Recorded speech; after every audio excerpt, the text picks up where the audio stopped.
Hey, you're listening to A Chat with Heart. I'm your host, Christina Martin. I'm a singer-songwriter, curious human. I live on a dirt road in rural Nova Scotia with my partner in crime, Dale, and our calico cat, Olivia. This podcast is basically just me chatting with people I admire. I like to ask questions that feed my curiosity, and my guests have all taught me something. They either crack me up or they punch me right in the feels. If you've got questions, comments, or a burning desire to join the conversation, please call my Heartbeat hotline, day or night. It's 1-902-669-4769. You can also email me at christinamartinmusic@gmail.com. And if you want to throw a little love my way and help keep this thing going, visit my Patreon page. That's how artists like me get paid. Thanks for showing up. Warning, heartfelt content ahead. If we just talk about it, we could shine a light, we could break a dark day. If we just talk about it, we can cut away, we can make a brighter day. Good morning, good afternoon, good evening, whatever time of day it is for you. I am currently enjoying my morning. I've been doing these iced mochas, mocha frappes, perhaps. Shout out to my bestie, Krista. We both have our own version of a frappe. Mine's basically an iced mocha. I'll tell you how I do it, though. I wonder if I've already told you on my podcast. I'll tell you again, for those of you who missed it. It's so easy. You take a shot of espresso, coffee, decaf, whatever your poison is, and you add a splash of maple syrup and or brown sugar, whatever your poison is. And then you add some ice, maybe 5 ice cubes into a shakeable container. Shake that up, dance around the room to add extra magic to the experience. And then when that's done, in about 2 minutes, you just splash your splash of, favorite splash of milk, oat milk. Favorite splash of your favorite milk. Oh my gosh. Clearly I need some more caffeine so that I can speak properly. We had a wonderful weekend. We had a show that was sold out through a platform called Side Door. And this was a beautiful house concert with host Rebecca Graham and Diana Higgs in Black Point, Nova Scotia. And it was in this beautiful setting, like they have this structure outside their house, like a kind of like a guest house for entertaining. And right on the ocean, beautiful. There was a near full moon that night. People brought food to share at the break. It was an early show, and we played for 2 sets, and then our hosts got up to join us with another guest, Holly Rodden, joined us for 2 songs. And I just love that kind of show. House concerts, I've been doing them since I started in Texas. With my first house concert was for a woman, Amy, who I used to babysit for every weekend. She was a flight attendant. And one day she was like, why don't we do a concert in the backyard? And we'll make food, and we'll just pass the hat and you keep all the money. And I was like, what? Are you serious? And it was great. It was really fun. I've been doing house concerts ever since, so it's been over 20 years. And when they're done well, they never cease to amaze me. And they're easy to do. I mean, they're easy in one sense that you just need a space and a bunch of friends. But it is a lot more work, I feel, for the host, because we do rely on the host to call all their friends and rally their friends to fill the room. And so it's that can be tricky now, getting people away from their devices. But when they come together in a room to enjoy music together and the company of others, it's there's nothing that beats that. That's why we keep playing live. Really. I mean, because otherwise we just stay home and make music and it'd be such a solitary thing. But it is one of the funnest things is when you do a good show with a great audience and everybody's happy they came out that feels great. So we have a couple shows coming up I wanted to mention. One is in Lunenburg at the Opera House. I'm so pumped for that. It's what I hear is a beautiful venue. I've never performed there. So the Lunenburg Opera House is October 25th, the Saturday. And then we're in New Brunswick at Albert County at Harvey Hall. I love that venue. It's my first time playing there, so we need everyone to come out of the woodwork because it's in the middle of nowhere. An incredible spot, great venue. The Harvey Hall, October 26th. And then I don't have anything on the books after that for a bit, but we're working on some stuff. And we're also working mostly on new music. I've been writing a lot. And you know what? If you're not following me on my Patreon, check it out. You can join as a free member, and I update people on tour dates and these podcast episodes. And then if you're a paying member, I share all the new music and new videos with my paying members. And I've been digging into the archives, some old demos. I just posted some songs that I'd written with Jimmy Rankin, Ron Hines, and a number of other folks, Warren Roberts and Dwight Dion, Jimmy Rankin. Did I mention Jimmy? Anyway, not to name drop, but I just did. And those demos are precious. And one of those songs, actually, Jimmy ended up recording it with Serena Ryder. But you hear the demos on my Patreon if you're a paying member. Check out my Patreon for all the updates. And we're recording this weekend with our friend Jordy Comstock on drums. We're going to try to workshop 9 new songs. So I have no idea how they'll come out, where, when, who knows, but we're just playing right now. We're just playing in the studio. Yeah. So, hey, let's talk about today's guest. It's someone I've known and adored for years. He's been a real friend. We text, we've shared drinks. I even went to Oktoberfest in Tatamagouche with he and his wife, Jennifer Bedell. And I do not go to fests with just anyone. No. Tom has had me on Route 104 more times than I can count. And Dale and I have even played a house concert at his and Jennifer's house. And we're both aging gracefully, of course. As we age gracefully, Tom and I are getting to know each other more deeply, I think. This conversation was my selfish excuse to corner him for an hour because here's the thing, Tom rarely talks about himself. He's full of great stories. He has an incredible history, life, and career focused on asking other people questions. So unless you really corner Tom and ask him, he's the kind of person that he wants to know more about you. But right now, he has proven to be the best guest. He's funny, he's kind, he's positive. I've tried with this episode to get scandalous stories out of Tom. I know he has them. The most scandalous story was one that involved me, I think, in this episode, which came unexpectedly. So you'll have to keep listening. For those of you who don't know who Tom Bedell is, because you're listening from overseas, perhaps, Tom Bedell, we've been listening to him for more than 25 years.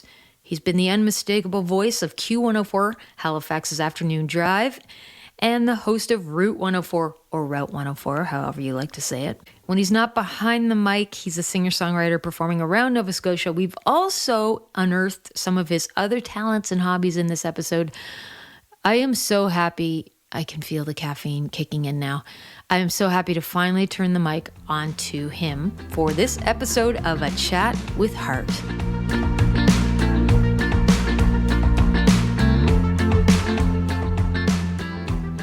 Welcome to A Chat with Heart podcast. Thank you. I also want to welcome my sidekick for today, who may or may not say much. We don't know. We don't know what to expect. Jennifer Bedell, you're here as well. I'm just here, yeah. But you're our live audience. We're here at our home in Port Howe, Nova Scotia. And I have with me an icon of rock radio. Usually you're the one asking me questions and driving the conversation. And now I have to do that? Like, that's a lot of pressure. I know. Nobody ever asked me anything. So this is going to be this is going to be cool. And if I'm not crying within 15 minutes, this whole thing's been a failure. Why did your father leave you when you were 4? Well, No, but you know what my first question was though? Tell us about your humble beginnings because people don't get to hear all this stuff about I suppose, you. So yeah, I think that's important. A lot of my listeners want to know, hey, where's your person from? Where's your guest from? well, I was St. John, New Brunswick, and born at a very young age, as Steve Martin joke. But no, I think I could trace it all back to my voice changed before anybody else's in my class. Really? Yeah, it hasn't changed one bit since. I was 10, I think, and we had a debate team. Like in grade 6, we had a debate team. I stood up in front of people and talked, and my voice had changed. And I looked, people are looking up at me, and I could, I thought, geez, this is a cool feeling. I don't have any great memories of going to church, but they asked me to read one day right around the same age, and I noticed people, like guys dozing off and then sitting up and listening to me. And I just think I realized from an early age that I could talk in front of people. Whoa. Yeah. And in the ensuing years when nothing else was really going for me, I kind of thought, hey, this broadcasting thing might actually work. I liked reading things. I was a sports fan, so I knew how to pronounce, names Ball. like Schenectady, like all these weird place names and stuff that really ended up helping me later on. And I just thought, I might as well go with this. There's never been a plan B. Never. And no, not really. Never had stage fright? Did you ever experience like that? I remember once when I was in grade 6. I don't know if I've told you about this or not, but there was we had a talent show thing at school, and there were 4 of us, like 4 guys, and we were going to do a number from, we were going to lip sync a song from Grease, the movie Grease, which was big at the time, back in the late 1900s. And so we all dressed up, we all slicked our hair back, and we all, put on sunglasses and layered jackets and everything, and we all came in. And the person who was supposed to bring the cassette for Grease brought in Saturday Night Fever instead. And so at the last second, what are we doing here? This is not... And we ended up lip syncing to a Saturday Night Fever song instead. And I think I was with 3 of the more popular guys in school. I was not one of those popular guys. And if I was with different guys, if it would have gone differently, it may have gone absolutely terribly. But it went well, and that was my first time really doing anything stupid in front of people, but I survived it, and I thought, okay. All right. That's not bad. And I've never really had a problem with being in front of people. I've never really had a problem with stage fright or anything like that. I don't know why. I'll focus on what I'm going to wear, where I'm going to park. Yeah. Anything else. I don't know if that's just a coping mechanism or what, but I will worry about that stuff. I'll never worry about what you're going to say, what I'm going to say, who's going to be there, how they're going to react. That's never bothered me. Okay, so let's hone in on what kind of things do bother you again. You said parking. Yeah, where are you going to park? Is there free parking? Do I have to go street? How early do I have to get there? Do these pants look okay? This belt, this doesn't work. That's the stuff I worry about. Yeah. And just as a result, I never worry about, the job at hand, And you love your job? Have you've been in Halifax now for how many years at this particular? Well, 35. Well, I started the first time I ever went on Q104 would have been 1991. I was working across the hall at CFDR at the time, which was a pop station, and the all night guy. It was about 11 o'clock, and they hadn't heard from him. They but he was also a low level hash dealer in Halifax, and somebody went over to his place about an hour or so before he was supposed to go on the air, found the place cleared out, and he was gone. I think he had infringed on somebody's territory or something like that. We never heard from him again. And they needed somebody to go on the air like in an hour. And I said, you're off tonight. Do you want to go on? I've never talked on this radio station before. Yeah, sure. And it just, that's amazing. Generally every big moment in my life. Yeah. That's how it's happening. Yeah, I'll do it. Wow. And went in on the air, and I thought, oh, wow, it's the first time I ever heard. I had been an AM guy up until that point. And this is the first time I heard my voice on FM and listened back to it. Yeah. This is it. I can talk like a human being. You know, I can talk.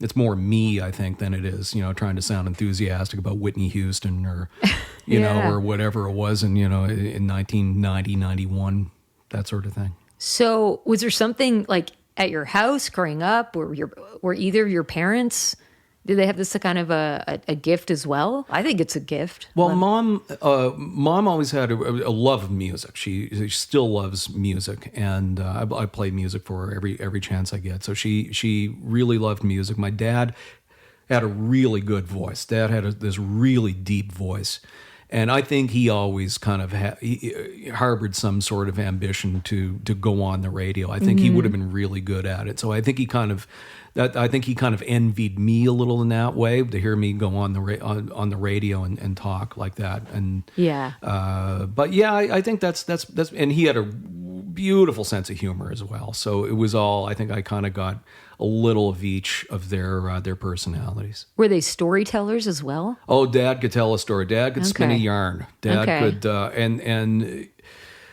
You know, it's funny looking at like on YouTube, you'll see old clips of Johnny Carson come up, and they're talking with old, and like Walter Matthau or Jack Lemmon will tell a joke, and I think I remember Dad telling me that exact same joke, like word for word, right? And he would save up jokes, like he would save up, and some really elaborate jokes a lot of times.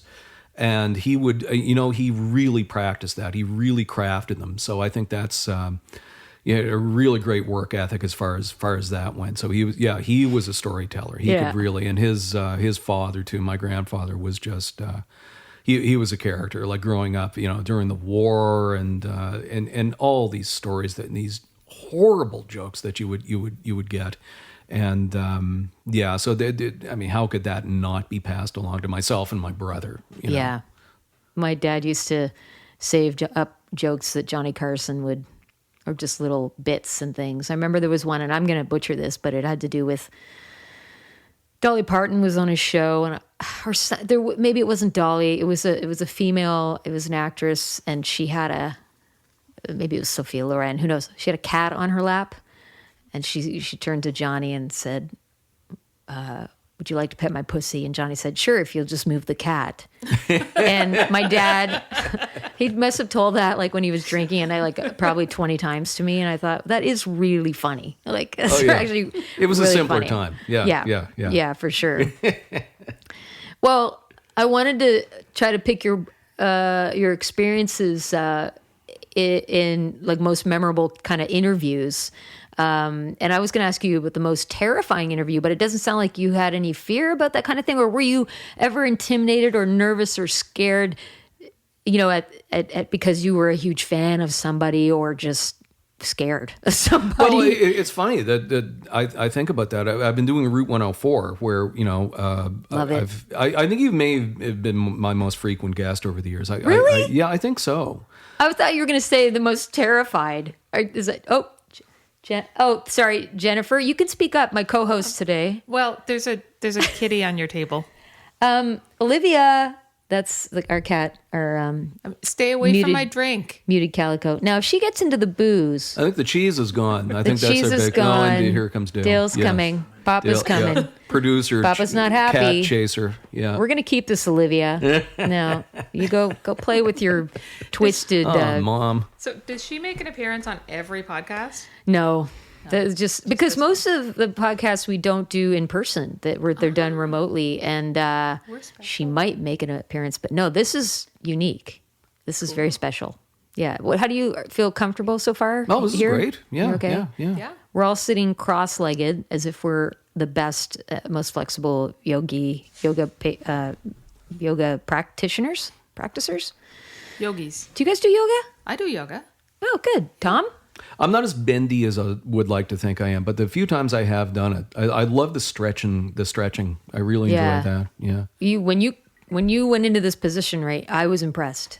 I'm going to do this every day now. I'm going to get them to put a nice couch in there, and I think I'm going to I love this position. This is great. I usually stand. I usually stand when I'm doing.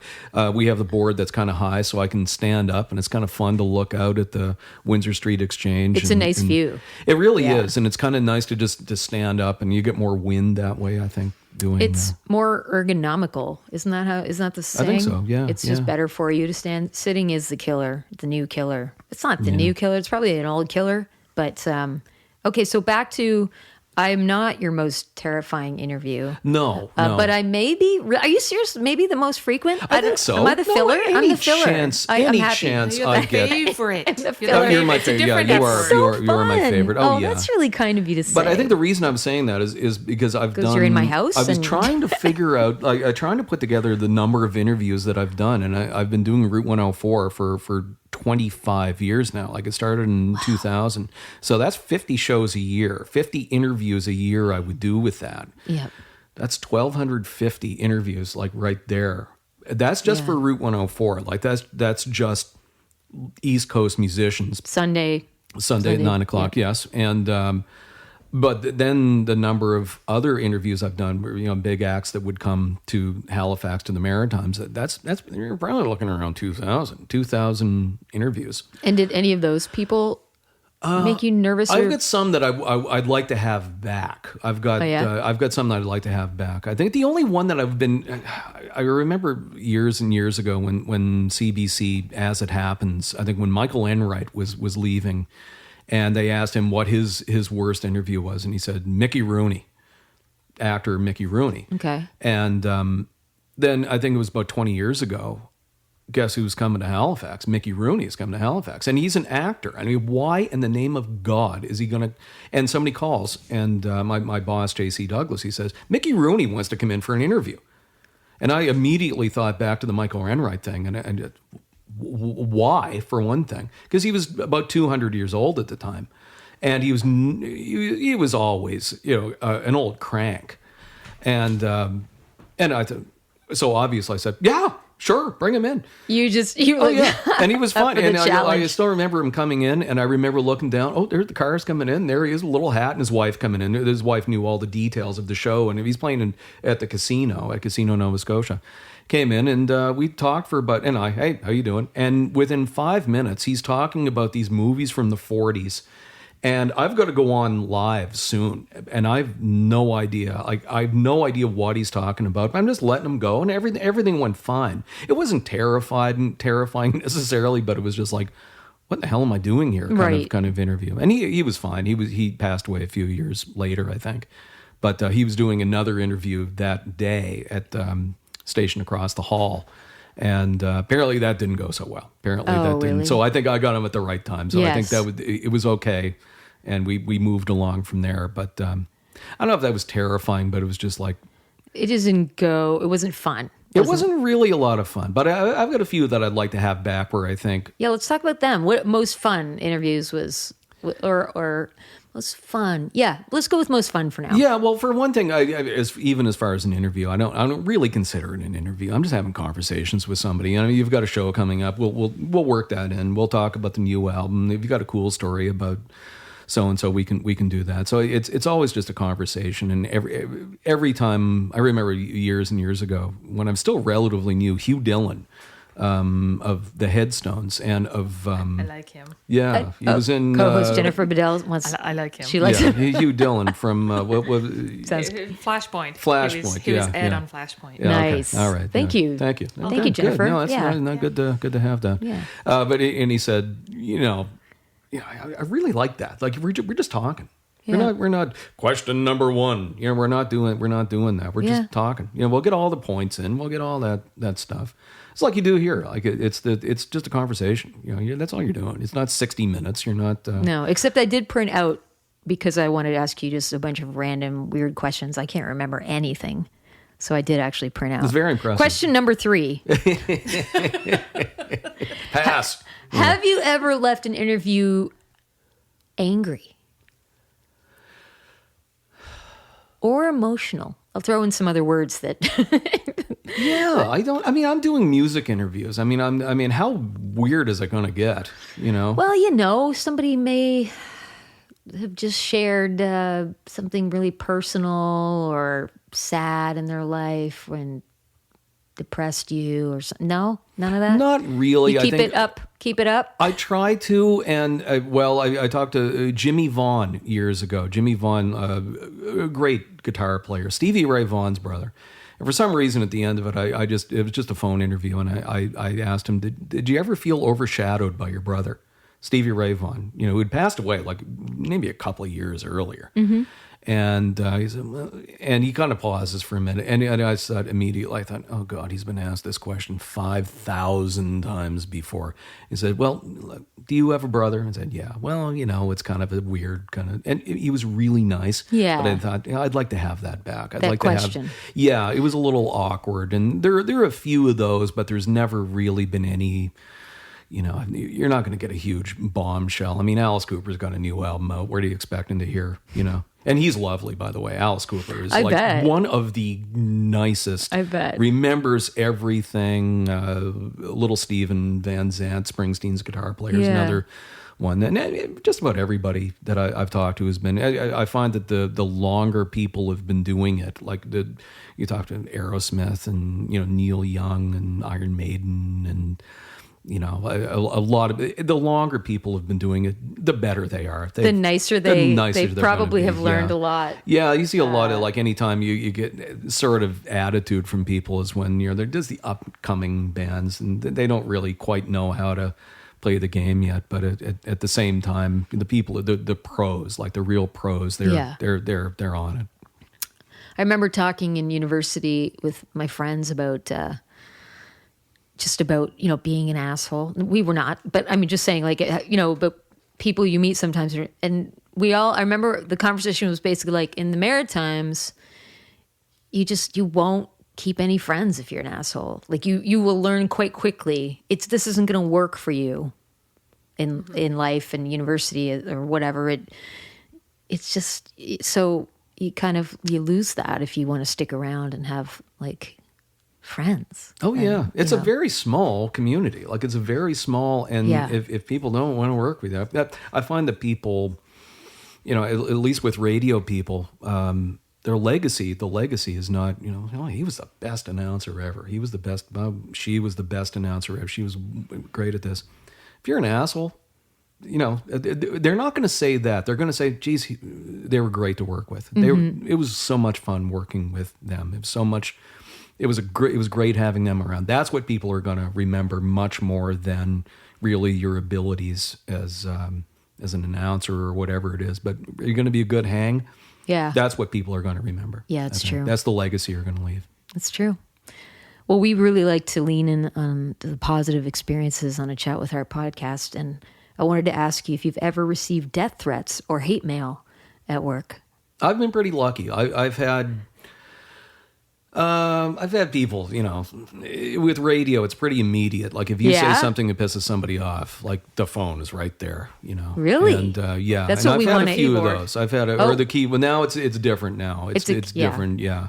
Come on, give us some examples. You don't have to name names. Yeah, no, I think just in the interest of trying to be edgy, I would say something. Even if you turn off the microphone. Oh God, I shouldn't have said that. Yeah, done that too. And it's live. You're doing it live. You're doing the stuff, and it's a little bit different now that you have. It used to be if you had said something regrettable. Mm-hmm. You just said it, and it just kind of goes off into the air. Unless it was something really, really bad, it generally disappears. But I find mostly now, if you're going to do anything regrettable, it's posting something online. Posting something in the name of the radio station, whatever, and that's when stuff really catches fire. I've had a couple of those over the years. Really? Can you do you remember any? Yeah, I remember a few of them. Do you want to talk about it though? Yeah, do you want to talk about it? Is that am I not picking up on the? Yeah, I don't really. I don't know. Jen, do you have any? I'm not. Oh no, I don't want to bring it. I don't want to give it any more we want to stay. oxygen. We want to stay positive here. It's a lesson learned. Yeah, but yeah, I think you just try to be edgy sometimes, and sometimes. That one meme? That's all we'll say. It was just one meme. Yeah, and I've got kind of an offbeat, dry sense of humor sometimes, which doesn't necessarily come across. It doesn't necessarily hit the target. I think I've gotten a little bit better at realizing the things you stay away from. Yeah, I understand. I've learned that's part of it. Stuff changes all the time. The stuff that people find funny is constantly changing. The stuff that people find humorous or it may be different than what you got to try to keep up on things. So yeah. I suppose also if you're not known as a comedian, even though you have a sense of humor, I think sometimes comedians, that's part of their job is to point things out that are happening in real life and do it in such a way that it really gets your attention and gets people talking. But if you're not a comedian and you're saying those things, even if you are joking and trying to make a point or you're, being super sarcastic, that's when you can really get into trouble. Yeah. So no, if you want to, especially if you're doing it live. Yeah. There's no net. There's really no safety net. So you got to be cognizant of that. Totally. Not total. Totally. Do you have a guilty food pleasure? Oh, No, I have no guilt. I have no guilt whatsoever. Really? No, I love it. I love it all. I love it all. There's nothing you're embarrassed that you like. I just my latest treat, and my cat shares this love with me as well, I think, is sardines and dates at the same time. Ooh, wow. I'm not really ashamed of it either, but it's really yummy. The salt and the sweet. The contrast there. Yeah. I love sardines. I don't love dates, but together, it works. Yeah, like the canned sardines? The really salty, oily... they're so good for you, too. Oh, of course, yeah. Yeah. So is there any, maybe not guilty, but something that most people would deem disgusting that you're like, I always found that whenever we'd order a pizza, I would make sure I got green olives on it just because I knew I was going to get the majority of the pizza because nobody else would go anywhere near a green olive.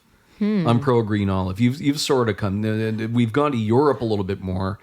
So olives, because the olives over there are they're not as salty. They're not the little, the black olives. They're not the little tires that you get over here for most of it, but they're more fruity and stuff. So I'm an olive guy. You're coming around in the olives. Yeah, the European olives are good. They don't taste like chalk. Thank you. Right? Yes. Yeah. Yeah.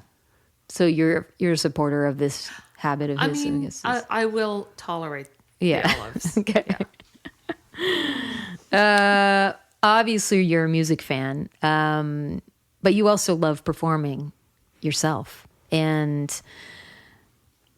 he's really good at it. And you are really good at it. And we've done some duets, and we're gonna write a song together. We are. Yeah. You've been sending me some of your songs, which I deemed I just don't need to touch them really. You're a really great songwriter. Is there anywhere that I don't even know the answer to this?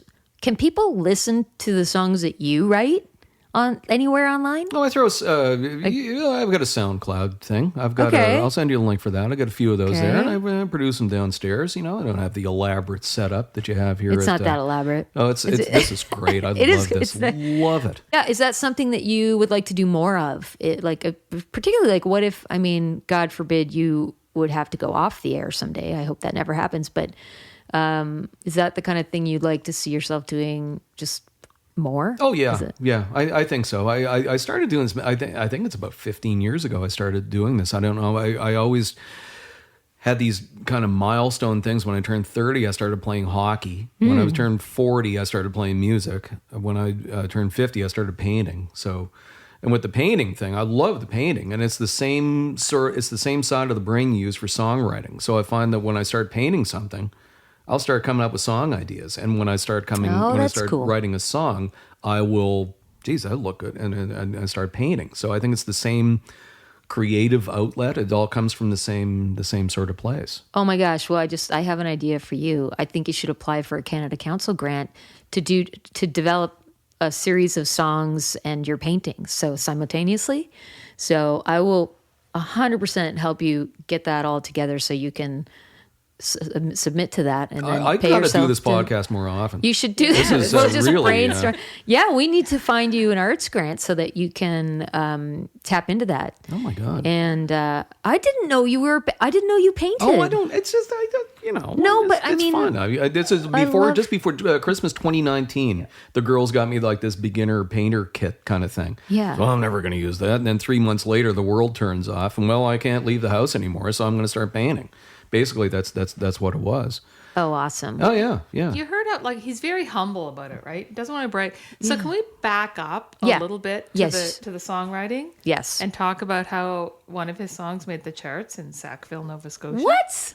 Yeah, let's talk about that. And even if it's just you, Jennifer, telling us about it, because I don't... Oh, now you're getting nervous. Shrinking into the couch. I'm shrinking. Yeah, you never get nervous, do you? Come on. No, this is all. No, this is all. Great. I mean, Tell us about that. I love doing it. I get, I just clam right up. Is it CIOE the charts? Yeah. I was on CIOE. Love those folks. Yeah.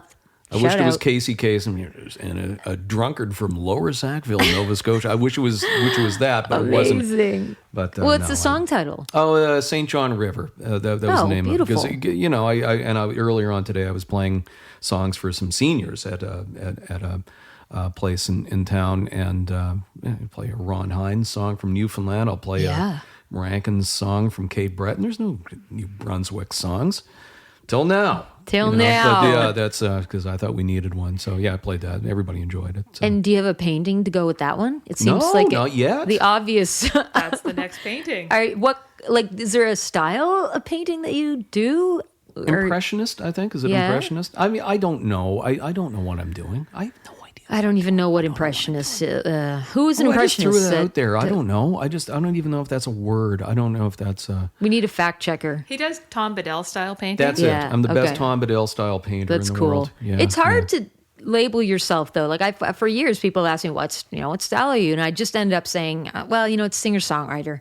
Like pick your album. There's going to be a little bit of this, a little bit of that. Yeah. But it is kind of hard to pinpoint sometimes. A little from column A, a little from column B. Yeah. Little column C every once in a while there too. So, but if it's just a painting where it's just like white, you guess you'd be a minimalist. But anyway, Ghost in a Snowstorm. Don't even take the raft or the wrapper off the canvas. Yeah, just put it right in there. I love that.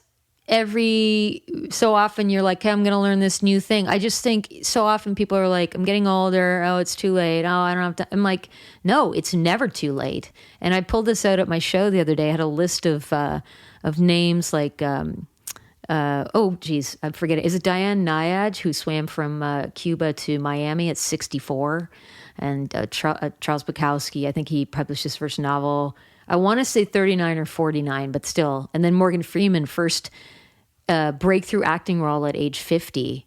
And there was, KFC. I think he was like 63 or something when he started that company. And the McDonald's guy, 52. Anyway, the point I'm trying to make is, listeners, Little Heartbeat listeners, that's what I call them. It's never too late. Get off your ass and just go do something. Something that you might find fun. Life is short, man. Yeah. Life is really short. Life is too short to not do the things you want to do. Yeah. And it doesn't, you don't have to be the best. I'm trying to be the world's okayest singer-songwriter. That's really it. I mean, I'm not painting. I just do this. I like this. I like doing this. Yeah. That's really, that's all there is to it. Do what you want to do. Nobody's stopping you. Life's short. Right, Tom? Hell yeah. Segue into dun dun dun, the big C.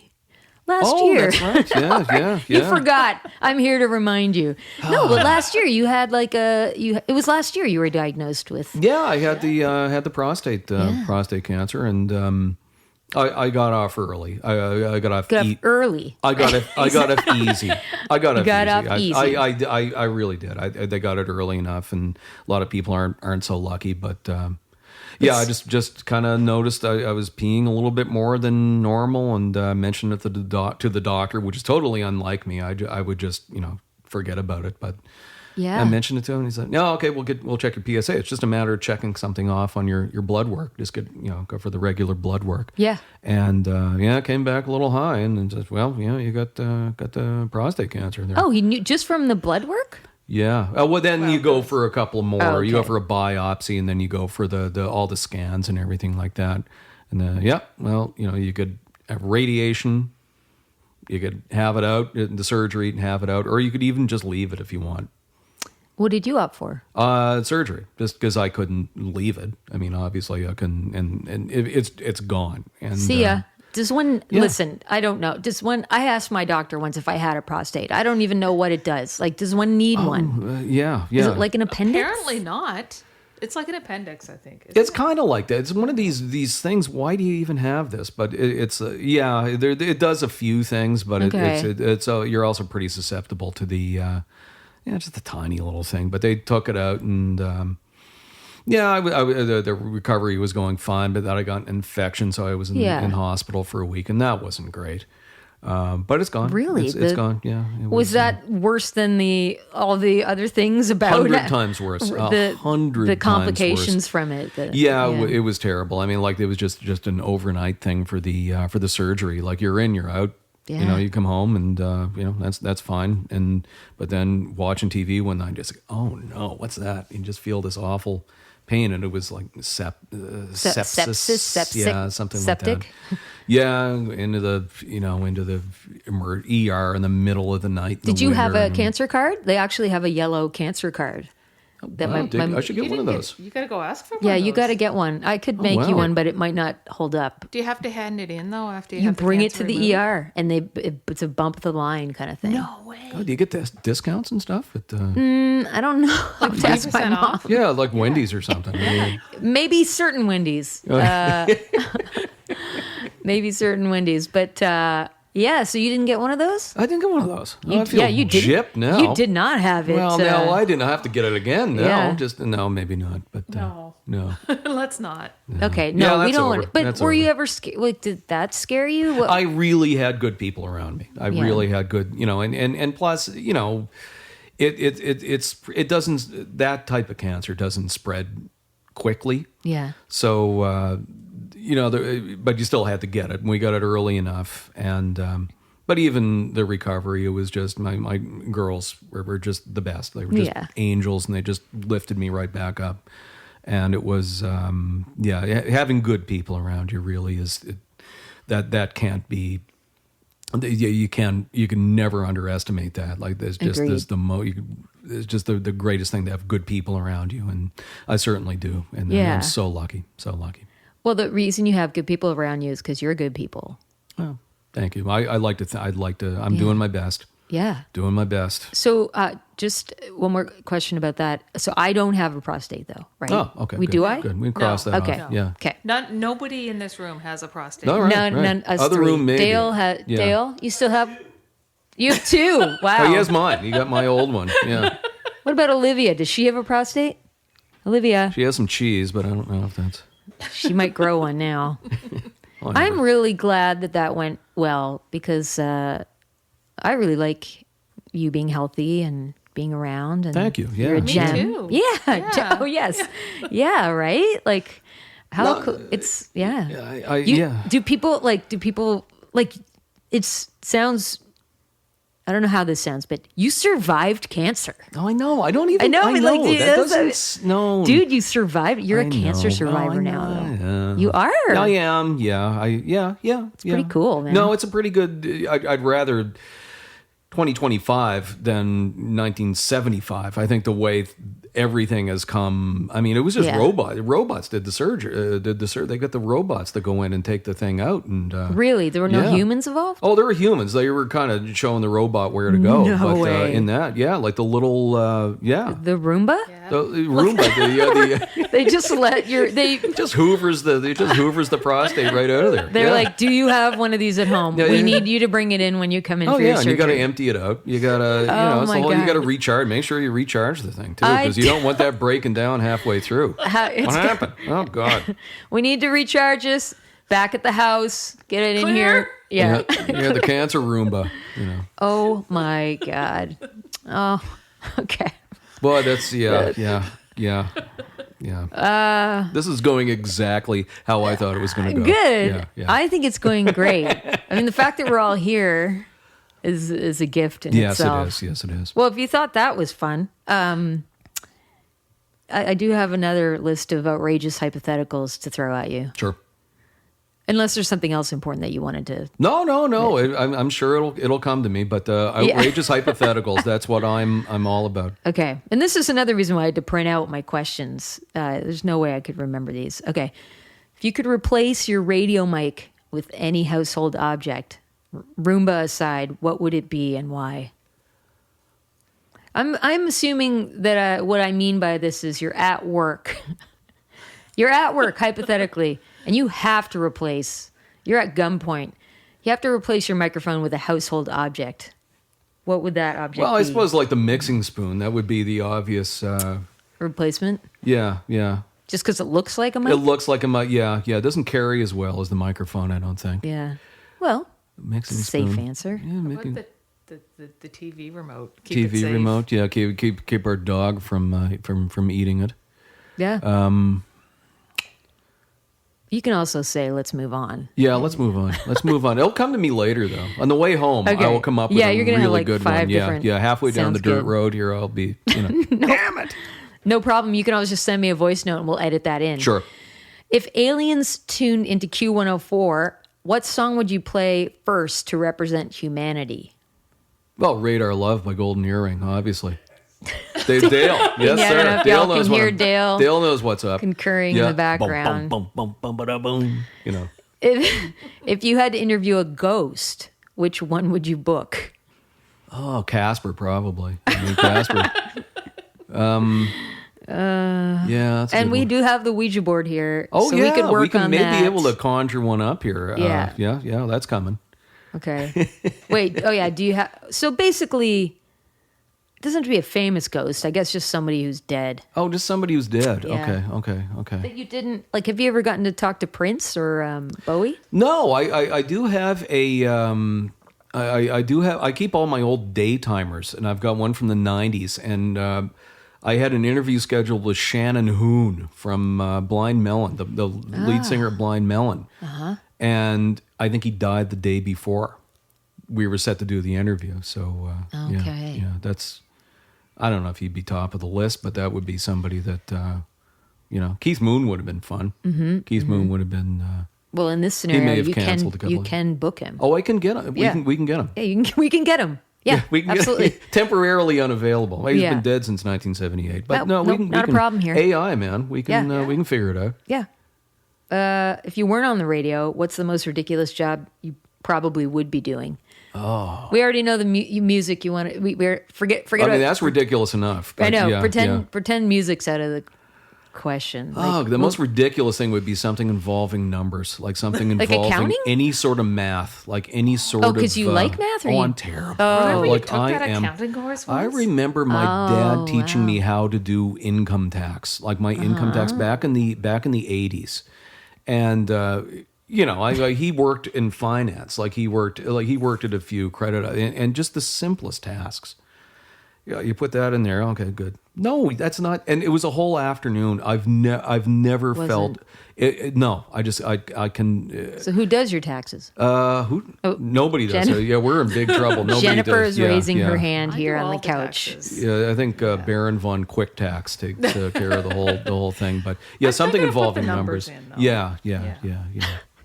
Okay. So I won't be asking you to help with my bookkeeping. I don't think. You'd be deported. I think. Okay. Nice. To where I've no idea, but Probably the States, because that's where I was born. It all comes out on a chat with Hart. Wow. Yeah, that's I right thought too. you were born in New Brunswick. Sorry to mislead you. No, I grew up there though. I did. I was probably 8 months when we moved back there. But So could you legally live in the U.S. now? Yeah. Because you were born there. yeah, I did. Lived in Austin and worked there. Yeah. Wow. But I moved back here for a reason when I lived in Texas for a bit, because Atlantic Canada is kind of hard to stay away from, and the people. And So is Austin. I love Austin. Austin is great. We did go back recently, and we did some dog sitting and some songwriting and some hanging out with friends, and it was amazing. People say, like, I don't know if they say this about Halifax. Oh, it's changed, and people say that about Austin, but I yes, it has changed for lots of obvious reasons, and the places evolve, new buildings go up, and presidents change and blah blah blah. But there's the gems are still there, and there's still the same vibe and energy I felt when I first moved there. Keep Austin weird. Is it still weird? There's got to be some weirdness there. Yeah, for sure. Good. Yeah, there's still weirdos there. Yeah.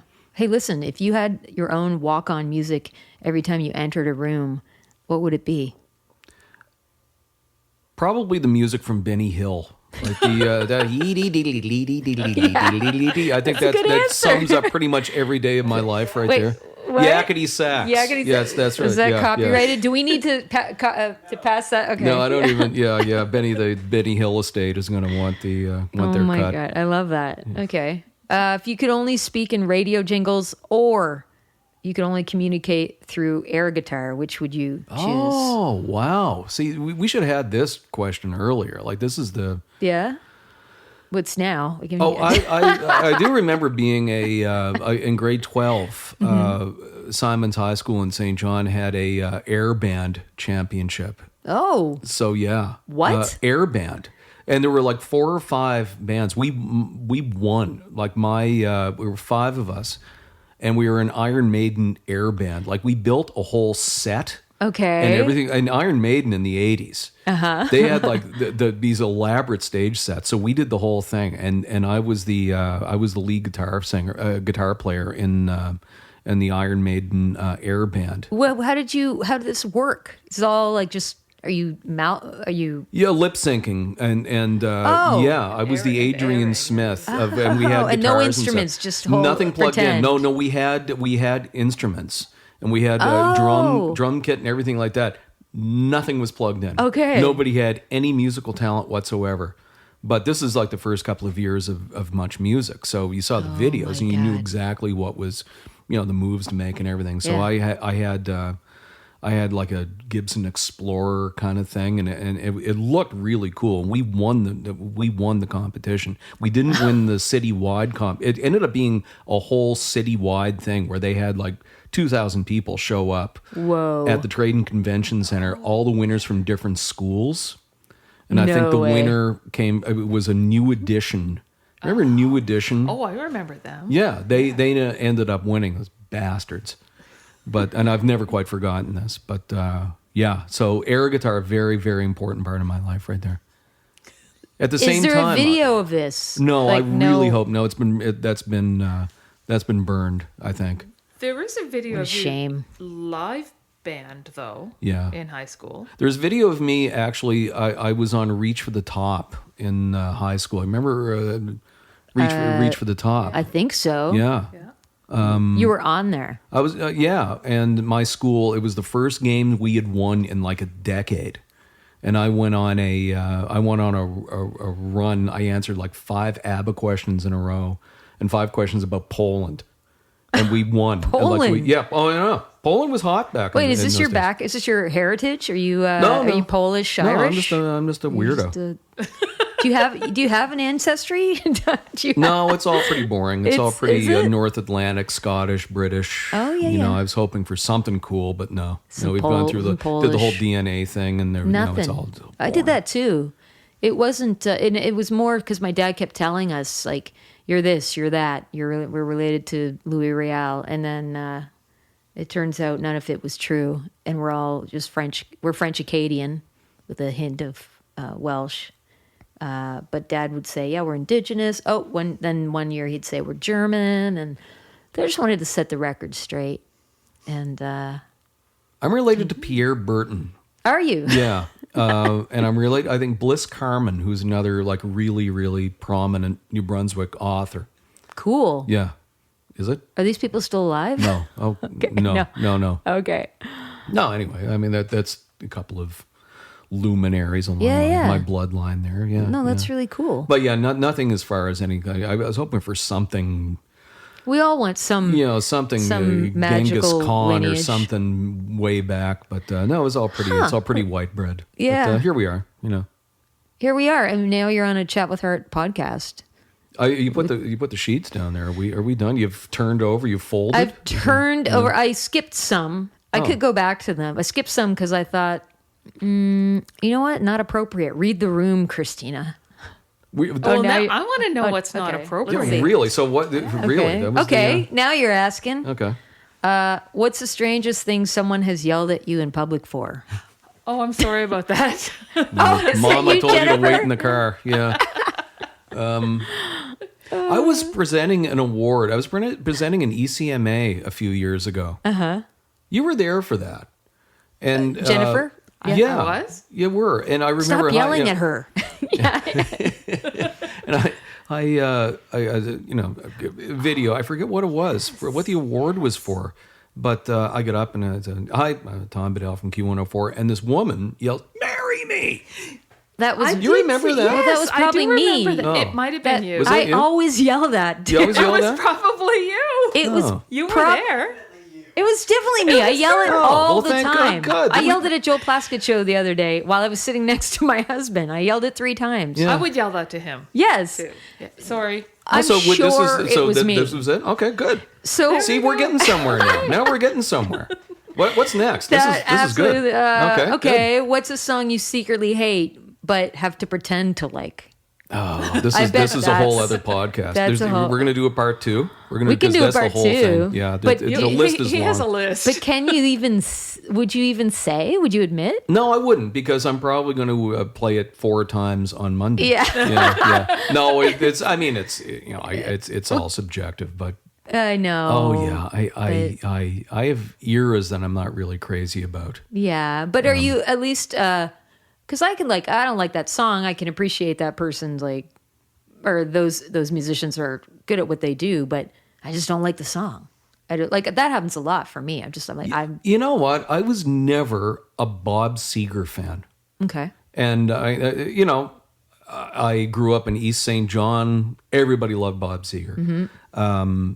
Played Bob Seger in the radio all the time. Now too many beards. Everybody had a beard. I just thought no. I just couldn't, I've kind of softened my stance on this a little bit, but everybody had beards, and I thought Jethro Tull was the same thing. Somebody shave, for God's sake. Yeah. But I guess, Don't get him started on ZZ Top. Oh, yeah. That's a commitment there.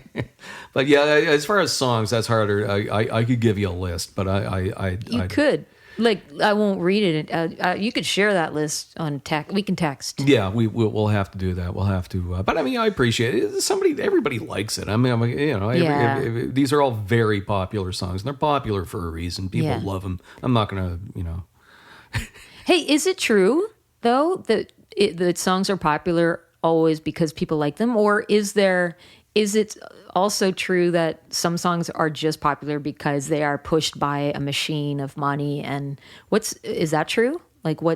Or is it always because the song's amazing? Well, there are always songs that are pushed through, but they don't necessarily stand the test of time. There are a lot of them, they're pushed through and it's like, yeah, nobody remembers that. Nobody remembers. There are also songs that, I mean, the best songs are a lot of times by people you've never heard of. Mm-hmm. I love hearing songs like that these songs that kind of slip through the cracks.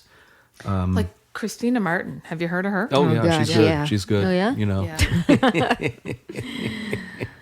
If I had a penny. The machine. Who knows? There's no pennies anymore. There's no pennies. No, we don't have, but the machine. The machine's not always right. The machine is not I'm glad to hear you say that. Yeah, it's not always right. That's all I wanted from this chat. Yeah. is this validation. So we're going to play some games tonight, including Drawing Without Dignity. The Green Reflectors have a board game on their new album, Bonshot 500, and they've got little pieces here it's a 4-player game. There's 4 of us. And look at that. It's like, what does that remind you of? Snakes and ladders. It's like Snakes and Ladders or life. Snakes or the ladders. Yeah, and there's some racing rules, and then use the actual record as a spinner. What could possibly go wrong? I don't know, but I'm going to choke on the record or one of the spinners or... Yeah. Actually, I don't know if it has like a limit, an age, like a maximum age. After 50, you can't play this. It's too dangerous. Above 8... Under 50. After 50, after 4 drinks. Yeah. Yeah. Kyle and Aaron, Deals the out. green reflectors. We love them. Yep. They're also on the podcast. I can't remember what episode, but super entertaining. They were sitting at this table here to my right with us, and they brought a bunch of, they brought some puppets. Hand puppets? No, they were, like marionettes. Sorry. Yeah. Marionettes. And some, the marionettes had like drums. There was also, you know what, just go listen to the episode and then you'll know what I'm talking about. Why didn't we bring marionettes? Yeah, why didn't you guys bring... Honest to God. What did you bring? Yeah, good point. Wine. Brought wine. You did. You brought some homebrew. Yeah. Homebrew. From Bedell Estates. Bedell Estates. Yeah. Yes. You should definitely offer some of that homebrew to James Mullinger next time you hang out with him. I would love to hang out with You James like Mullinger. the James Mullinger. I love we James love Mullinger. James. We're huge fans here. He's playing at the Rebecca Cohen in April, and I'm so bummed because we're going to be in Europe on tour, but you have to go. I would go. Let's go. We're You Yeah. guys should definitely go. Yeah, he's amazing. Yeah. St. John. Yeah. Yep. Yeah. Okay, but he's in Halifax. Yeah, but Yeah, well, yeah, sure. he's from the St. right- John. he's From right. St. Yeah, John. yeah. Well, not he's not from St. John. We're No. from St. John. Yeah. Yeah. Were you going to say something else, Jennifer? Well, I mean, this is the Tom Bedell No, don't worry. podcast, No. No, but James it's- Mullinger, the first time I'd ever heard of him Yeah. was a bit he did about the shopping mall where I spent my youth. No Basically. way. Yeah, so that was pretty cool. That is cool. Yeah. Wait, there was another story that I want you to share. And don't worry, we'll get back to you, Tom. I know you're already. No, I'm the anger I've said that enough. you're Yeah. projecting towards Jennifer right now is just. I mean, She's far more I said interesting than me. I wouldn't Yeah. take the spotlight this Yeah. time. no, but this is good. This is a chat with heart. This is how things can go Yeah. when people bring their partners to the chat. Anne Murray has had a big impact on your life, and Yeah. Dale's auntie is Anne, and she's got a new record out. And I know. I do know that. she's she was here not long ago singing in that other room with her daughter Dawn Langstroth. Okay, so tell us about how Anne impacted you. I'm nervous. The Yeah. fact that I'm in the same house where Anne Murray was Yeah. anyway. She was huge part of my childhood. When I was about 6 years old, Mm-hmm. my father came home with this new album. Let's Keep It That Way. Mm-hmm. And parents loved the song. I started listening to it the first music I'd been exposed to. And I loved it. And I bought every album after that. And when my parents separated, my father left, and I went to grab my familiar music. It wasn't there. My father had taken the Anne Murray album. So Dad. I asked him to bring it back, and he did. Good. And that was that one common stability that I had in my life at that time. Like, my parents are divorcing, but I still have Anne Murray. And I could go further, right? Yeah. Like, that the Hottest Night of the Year album, I remember sitting in my bathroom, because there's a little vanity table, like a desk, and writing out the words to every song. Whoa. Oh yeah. I was this huge, my friends are going to see, whoever was on the radio. I didn't know who this Michael Jackson guy was, but I went to see Anne Murray in concert at the Aiken Center in Fredericton. Awesome. Yeah. So it was pretty kind of cool to kind of have that connection now. Is this like a full circle moment-ish? Well, it kind of is. Yeah. Do you remember this show? There was a show Once in a Lifetime, I think it was called, or something like that. It was people 100 Huntley Street? Well, Jeopardy. it was around that era, though.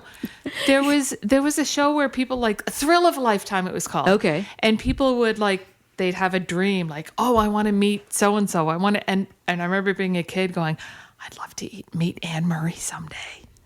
And it's now I'm an adult, and I still have that desire. So next time you invite us, can you invite Auntie Anne too? Yes, I can. We can Yes. line that up. Yeah. We can line it up. Okay. I'm sure. Okay. Yeah. We'll just get another recording session booked with her, and I'll tell you guys exactly when. Yeah. And we can. Well, I'm not going to stalk her, because that was a whole thing too, and I wouldn't do that. Okay, that was a whole thing. Wait, is there something you want to admit to us? No. Is that... I wasn't. No. I just remember there being, again, my parents told me what was on the news, and there was some... she had a stalker. Apparently she did, back in like the 70s, maybe. Dale, is that true? Is that true? Yes. Yeah, yeah, see? It was. See? It wasn't me. I was only 6. Good.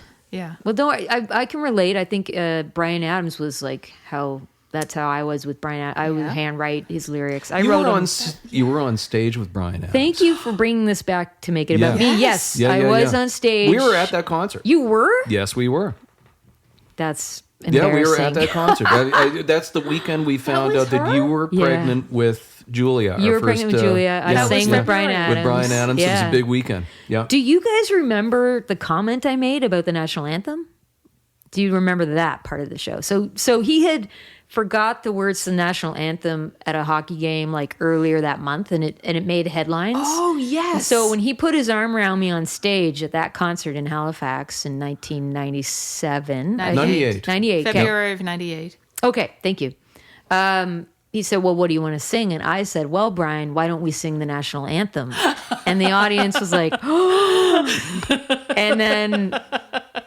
I don't know where I got the nerve to do that. But that's a very un-Christina. That's awesome, though. Yeah. Also, what was I doing listening to the news? And it must have been just something because I loved Bryan Adams so much. I'm a huge fan. But for some reason, that bit of the news made its way to my brain because I didn't watch TV or the news.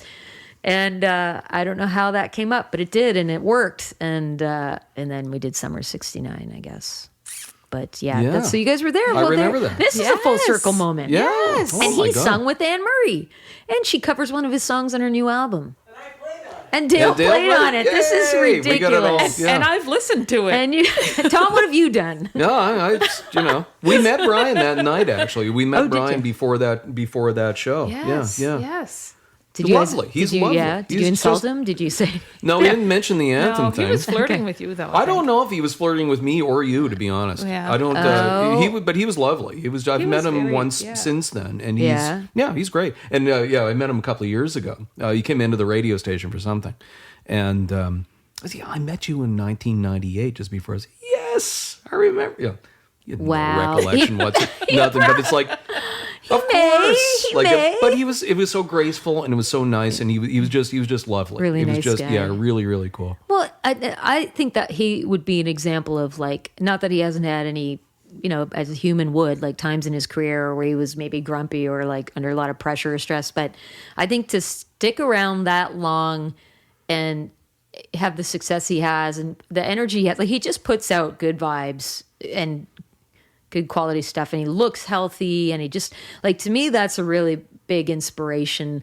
When when we were younger, we didn't really have so many like older musicians really doing it and looking healthy, and like it was like, because so many musicians were burning out, and some of them were dying at in their 20s or 30s, and so it's pretty great to see artists like him. I always come back to this. I remember back in the early 80s when the Rolling Stones were going back on tour, and the Tattoo You tour, and the headlines were, they're 40. The Rolling Stones are 40. These guys are old. Like, this is ridiculous. How is this going? 40 years later, here in this note, they're gonna keep. They're in their 80s. I love Bruce Springsteen. He's an old guy. Like, he's 76, but he's gonna keep going.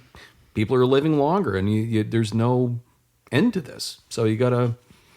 That's right. Keep going, man. Just be careful. Oh, stairs.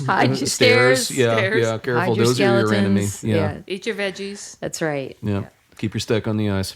Last question. Where we're at this wonderful chat with Heart Up. This is fun. This is like, I've been waiting to do this for a long time.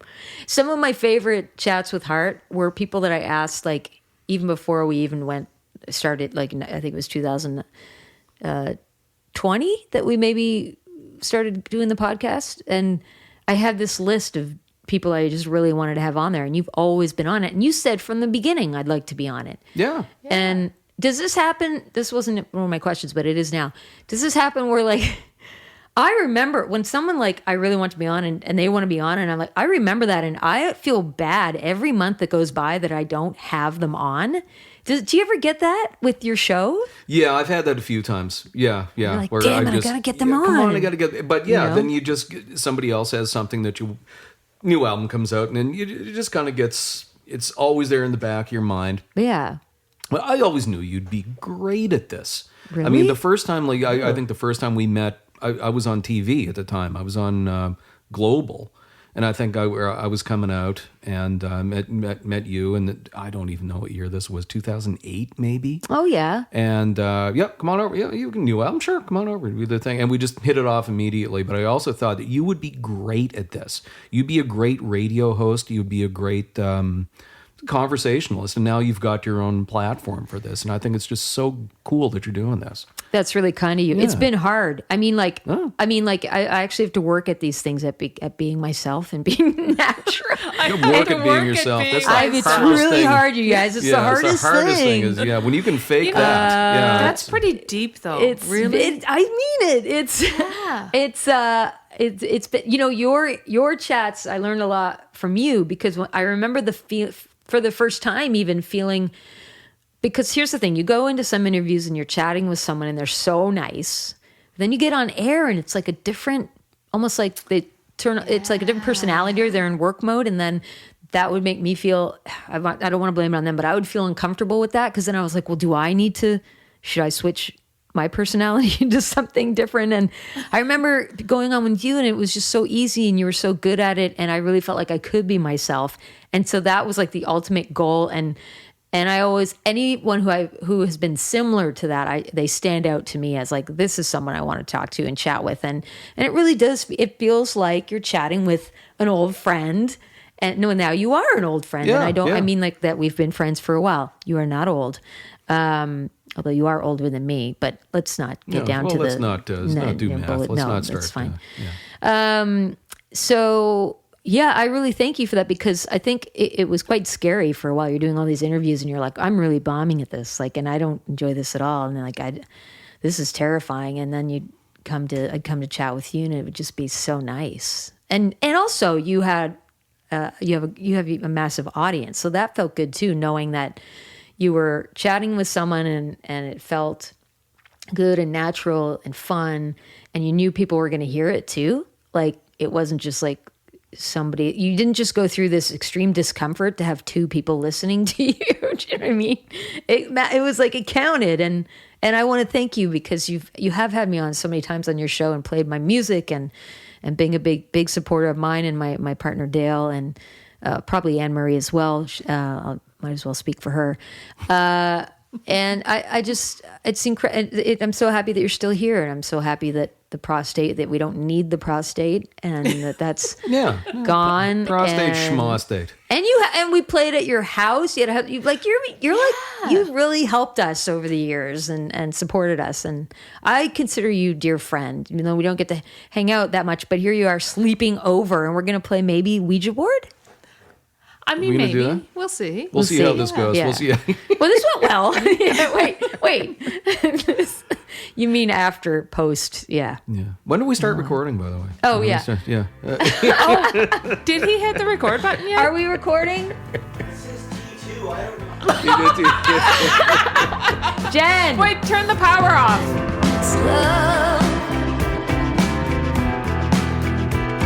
I don't want to say goodbye to you.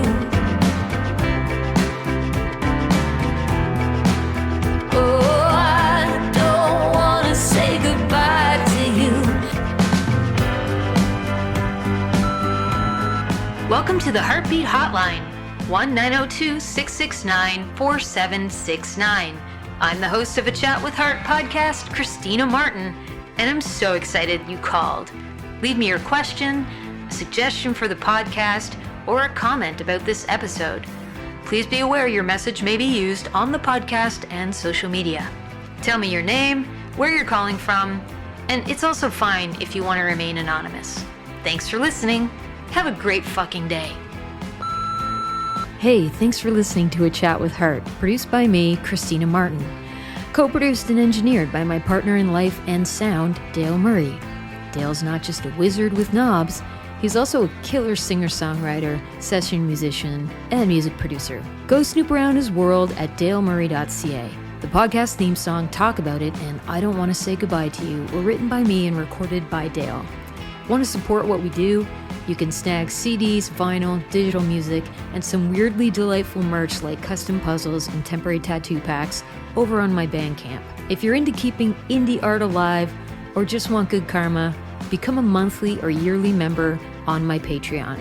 It's a platform that helps creators get paid to keep making stuff we love. I swear by it.